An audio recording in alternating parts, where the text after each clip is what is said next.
Tá fazendo aí? Antes da gente começar a conversar, eu queria te contar uma história. Senta que lá vem a história. É a história de um atendimento que eu fiz pra uma mulher há anos atrás. Eu já tô ficando velho, quase 15 anos aqui, né, trabalhando com terapia, essas coisas todas. Né? Saiu barba branca esses dias na minha barba, sempre pensa. Meu Deus do céu, o que tá acontecendo? Mas, vamos lá. Há uns anos atrás, eu atendi uma moça. E a história dessa moça era razoavelmente complicada. Então ela era criada por uma mãe, né? Uma mãe solteira, o pai havia abandonado a família quando ela era pequena, e ela passou muitos anos da vida sendo literalmente jogada de casa em casa, né? Às vezes estava na casa dos tios, às vezes estava na casa das amigas, às vezes estava na casa de quê? Por quê? Porque a mãe tinha que trabalhar, a mãe ela era zeladora. Então, imagina, ela tinha que sair muito cedo de casa, passar o dia inteiro fora de casa, limpando a casa dos outros, e quando ela chegava já era mais tarde, porque cada lotação era cerca de 2 horas. Então, imagina, você que sai 5 horas da manhã para estar 7 horas na casa da sua patroa, para depois você sai 5 horas da tarde e estar 7 horas da noite na sua casa, quando o ônibus não atrasava. Só quem viu isso sabe como é. Então essa menina, ela vivia meio jogada, né? Meio largada ao longo da vida. Deixa eu só tomar meu café aqui. Ficar segurando essa xícara tá até engraçado, né? Bem, vamos continuar.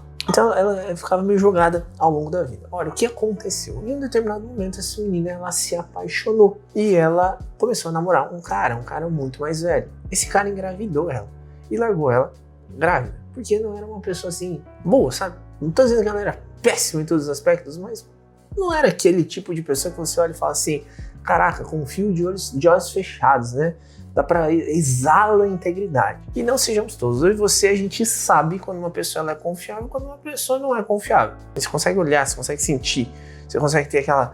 Você percebe aquela energia, aquele negócio assim, tipo, tá, vou me aproximar porque parece que é bom. Ou, eu vou sair daqui porque parece uma furada, tô até sentindo uns calafrios estranhos. Quem nunca? Mas enfim, essa mulher, de repente, ela se viu numa situação ainda pior. Agora ela tinha um filho para criar. E ela não tinha uma mãe, ela não tinha um pai e ela também não tinha um marido. Consequência natural, depois de algum tempo, ela se envolveu com outro homem. Esse outro homem também ficou com ela um tempo e depois a largou. O contexto que ela chega para mim é, ela era mãe de 3 crianças, de 3 pais diferentes e não tinha ninguém para dar suporte emocional, para dar apoio. Nem a mãe, nem o pai, nem o primeiro esposo, né, nem o segundo, nem o terceiro, nem ninguém. Era ela. E naturalmente, quando você tem 3 filhos para criar, você não tem muita condição. Você não sabe exatamente como fazer as coisas. E você ainda precisa colocar comida na mesa, as coisas ficam um pouco mais delicadas, você entende? Isso não é só uma questão emocional. Assim, no sentido, nossa, a pessoa se sentiu mal. Não. É uma questão de necessidade. Todos nós temos um conjunto de necessidades que precisamos aprender a lidar com elas. Elas vêm de uma pirâmide chamada pirâmide de Maslow. Então lá você consegue enxergar certinho as necessidades que a gente tem na estrutura que a gente tem. Editor, coloca na tela a pirâmide de Maslow pra gente aí. Entende? Então, existe toda uma hierarquia. Então a gente tá falando de necessidades fisiológicas, a gente tá falando de coisas assim, de segurança, a gente tá falando de coisas básicas. Esse mulher não tinha nada. O que acontece com uma mulher que tem 3 filhos para criar, precisa trabalhar, não tem apoio? Devagarzinho ela vai ficando louca. Ela vai literalmente enlouquecendo. Só que essa loucura não necessariamente é um estado mental. Na verdade, a gente pode usar isso como uma figura de linguagem para falar sobre uma depressão que pode chegar, sobre sentimentos e angústias que conduzem a pessoa a pensar em suicídio. Enfim, tem várias maneiras de usar essa figura de linguagem. No caso dessa cliente que existia uma depressão. Existia uma perca do sentido da vida. Sabe aquela sensação interior de você não saber absolutamente nem quem você é, nem para onde você vai, nem de onde você veio, e não fazer a menor ideia de como viver? Isso era o contexto, só tinha um problema. Haviam 3 crianças sendo criadas. Como que você resolve um negócio desse? E se eu te disser que o que essa mulher precisava no mais extremo da vida dela, talvez seja a mesma coisa que você precisa? O que você me diria? Porque às vezes, contando uma história dessa, você vai olhar, você tá maluco, a minha vida é muito menos traumática que isso aí. Mas a real é que muitas vezes é a mesma necessidade, sim. E que necessidade é essa? Como que alguém para numa vida como essa? Pô, essa pessoa foi negligente? Não necessariamente. Essa pessoa foi amaldiçoada pelo destino? Não necessariamente. Tá com uma tentação de algo, sei lá. Mas a real é que as circunstâncias elas vão muitas vezes moldando a vida das pessoas de um modo que quando elas olham no espelho, elas se questionam, aonde eu vim parar? Porque muitas dessas circunstâncias, elas também são baseadas em escolhas. Existem pessoas que viveram uma vida muito difícil e que conseguiram prosperar, que conseguiram um relacionamento saudável. E existem pessoas que viveram contextos muito complicados e cada vez está mais difícil. A escolha diferencia elas.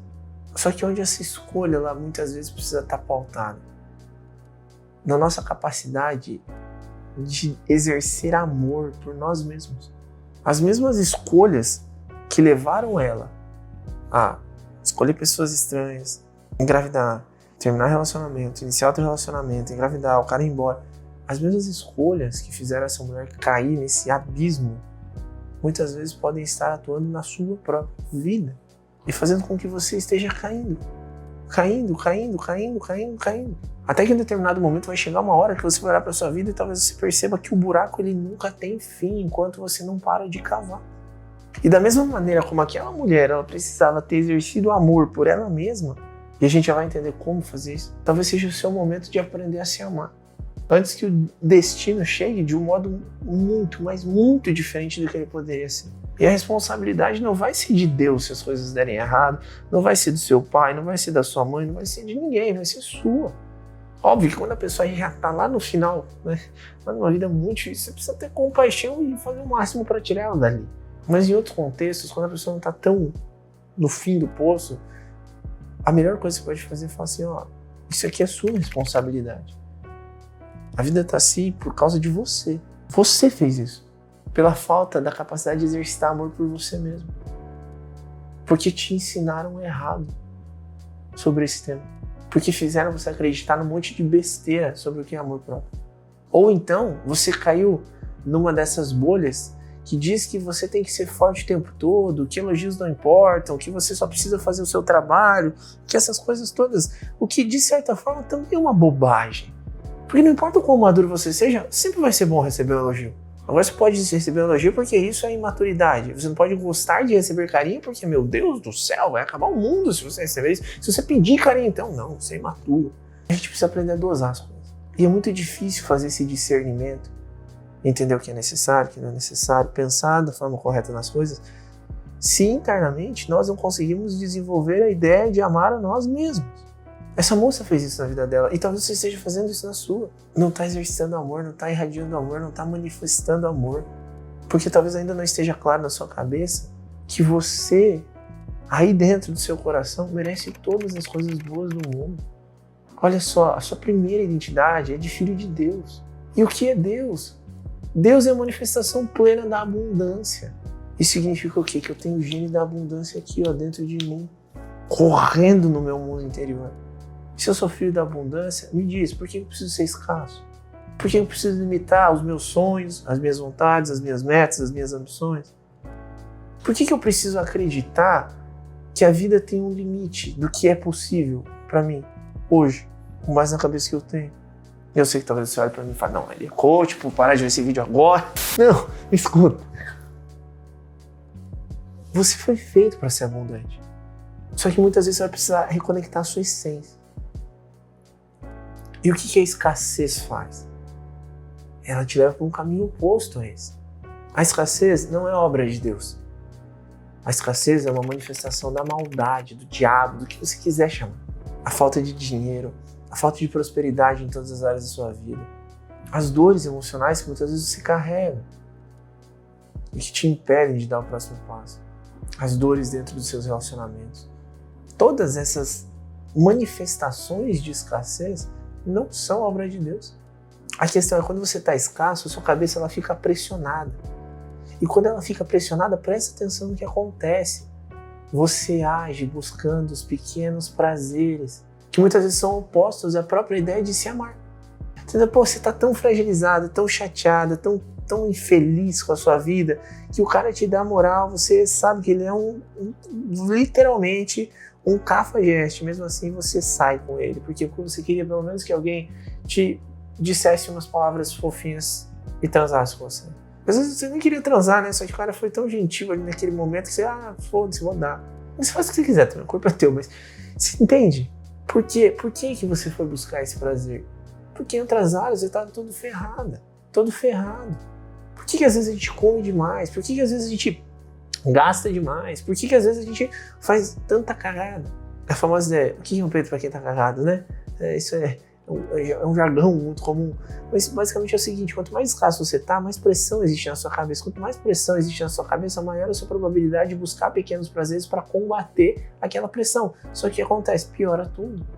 E essa falta de percepção do que te aproxima do que é abundante, do que te afasta do que é escasso, começa quando você não entende a maneira certa de amar você mesmo. Falta o quê? Para quem vive dentro desses ciclos viciosos, para quem toma decisões equivocadas, para quem, em vez de crescer na vida, recai. Falta o quê? Falta amor por si mesmo. Falta um mínimo de atenção em si, de carinho, de afeto. Falta olhar do jeito certo para as coisas. Qual é o jeito certo de você olhar para as coisas? Primeira coisa, quais são os seus sonhos? Eu quero que você pense no seu maior sonho. Talvez seja casar, talvez seja viajar para a Europa, talvez seja comprar um carro top, talvez seja, não sei, o sonho é seu. Mas a pergunta que eu te faço é, se você imaginasse agora esse sonho se realizando, seu casamento acontecendo, você tendo aquela cegonha, trazendo aquele carro maravilhoso para você, como é que você se sentiria? Qual seria a sensação de todos os dias você chegar na sua garagem e abrir o carro dos seus sonhos? Quando eu era pequeno, me ensinaram que as pessoas ricas enjoavam das coisas. Hoje eu cresci.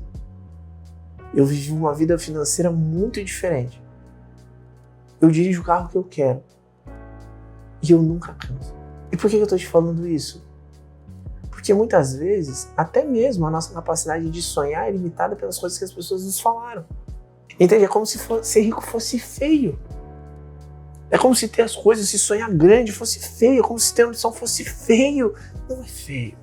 Então, de novo, pensa no seu maior sonho. Imagina viver ele agora. Imagina todo dia você acordar do lado da pessoa que você ama. Ter o carro que você quer, morar na casa que você quiser, ter o trabalho dos seus sonhos. Eu quero que você pense nisso. E me diz, isso é mais satisfatório do que transar com qualquer para ter um pequeno prazer? Do que ficar comendo doce no final da noite só porque você está sentindo um vazio emocional? Do que buscar a função soneca o tempo todo porque você precisa dormir um pouquinho mais para ter um pouquinho de prazer porque o seu dia vai ser uma merda? É mais satisfatório quando você olha para a vida.